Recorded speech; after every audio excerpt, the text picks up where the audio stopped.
Hello, and welcome to another episode of A British Man in Japan with me, James.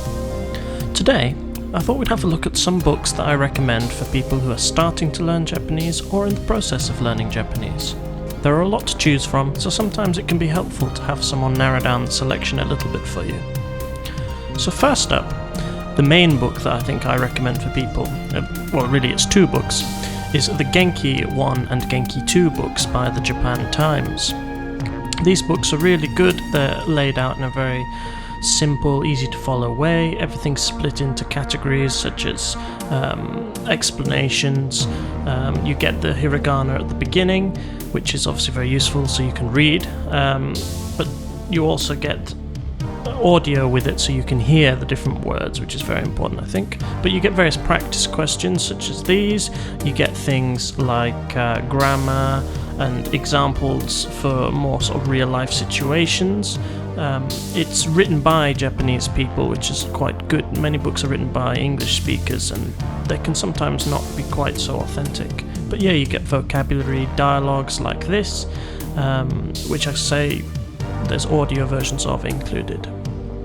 Now, this is very good for listening and for speaking, but perhaps you're going on holiday soon, or you want to take a trip to Japan in the future and you just want to know a bit to get by. A sort of crash course that I recommend is this Talk Japanese by BBC. This is a very little box set. I think it was about £12 or something like that, but don't quote me on that.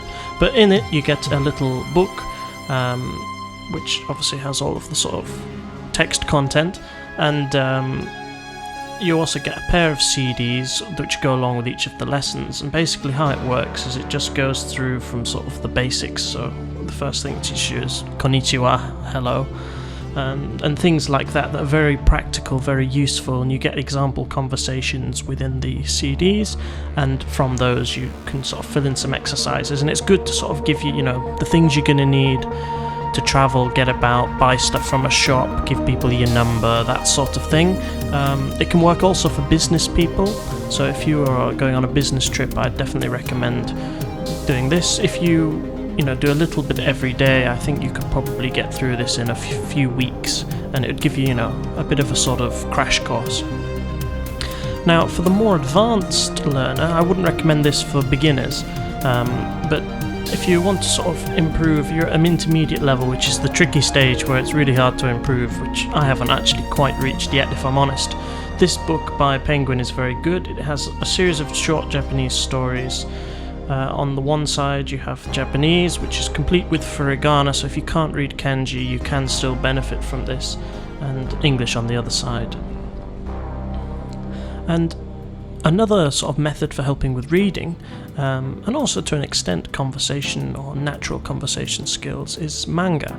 And the particular series I recommend for beginners is the Yotsubato series. I say beginners, you do need to obviously be able to read hiragana. There's no English at all in this.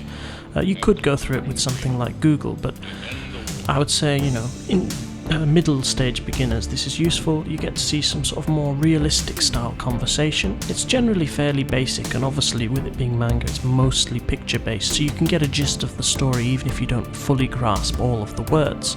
I would definitely recommend that series. And that's it from me today.